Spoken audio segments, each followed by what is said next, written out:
Hi, I'm Mark Tilley, and it's brand new bike time. Today we're riding the 2025 Yamaha YZ250F. You can hear noise in the background. There's other people already testing it. This bike got refinements this year. Last year, almost a brand new bike from the ground up, just like the 450 the previous year. It's got a brand new linkage that allows them to run a softer spring in the rear to kind of get more feel out of that rear end. They updated the peg hangers. Now that might sound like something really small, but they've reduced the size in it so our feet aren't hanging on the peg hanger. They're on the actual pegs. They've done some updates to suspension settings.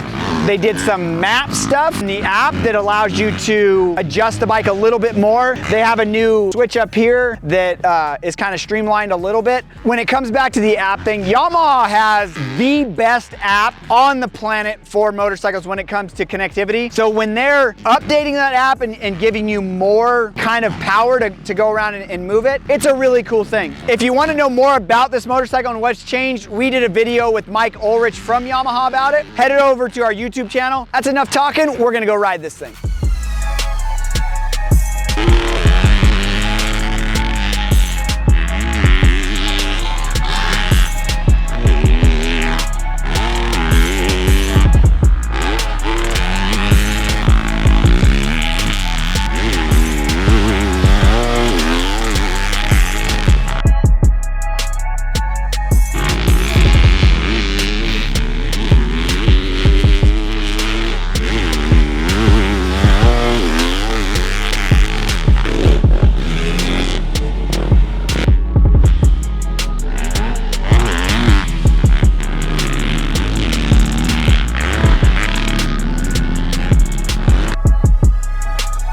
So we just got done with our first day of testing on the 2025 Yamaha YZ250F. No really big surprises. They didn't make a lot of changes, but with this motorcycle, we are feeling a little bit more feedback from the bike, and we're not sure if that's a softer setting all the way around. The bike does feel planted. This bike is loved by people. It's won a lot of shootouts. This bike is fast. You can't really say anything about it at the professional level because it's winning races. But for us, what we noticed is the bike has a little bit more over rev on top, a little bit less bottom. We ran it in the light on map, which is kind of the aggressive map. It's a little bit softer off bottom, kind of pulls a little bit better through the mid and has more over rev on top. In the light off map, it kind of feels exactly like the bike did standard last year. But like I said, with that light on map, it does have a little bit more up top and lacking a little bit on bottom compared to last year. When it comes to handling, they did go with a softer shock in the rear and that new linkage. The bike feels a little bit more planted, but it has a dead feel over last year's motorcycle. Yeah, last year was a little bit livelier, especially coming out of corners, acceleration bumps. The bike isn't as lively as the previous model, but we also did feel a lot more back in our hands. So maybe some of that rider comfort went away. I think that's all just suspension settings. I don't think that that's a characteristic of this motorcycle and frame and configuration, but it does have a little bit more of a deader feel overall. So you're gonna feel that more back in your hands than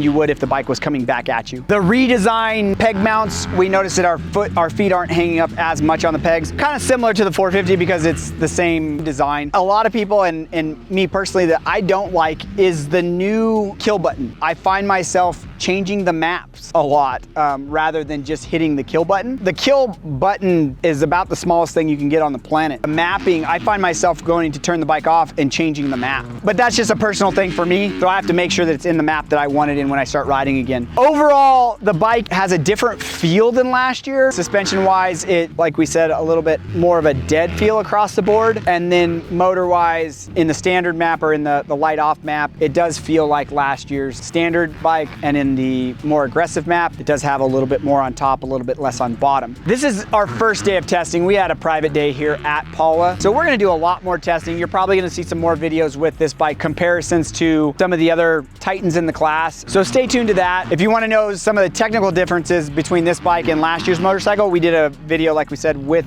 Mike Ulrich, and he lines out exactly what's different. So you can check that video out on the channel. And if you want to check out some other 2025 250 250F videos that we've shot. Hit that video thumbnail now. Don't forget to subscribe to the channel because it does send you an alert to let you know on new releases that we have. And we have 2-stroke, 4-strokes, all kinds of different strokes coming out every day. So check that out. We have the vlog that is, if nothing else, entertaining to watch. And as always, head over to dirtbikemagazine.com for all the latest off-road and moto industry news.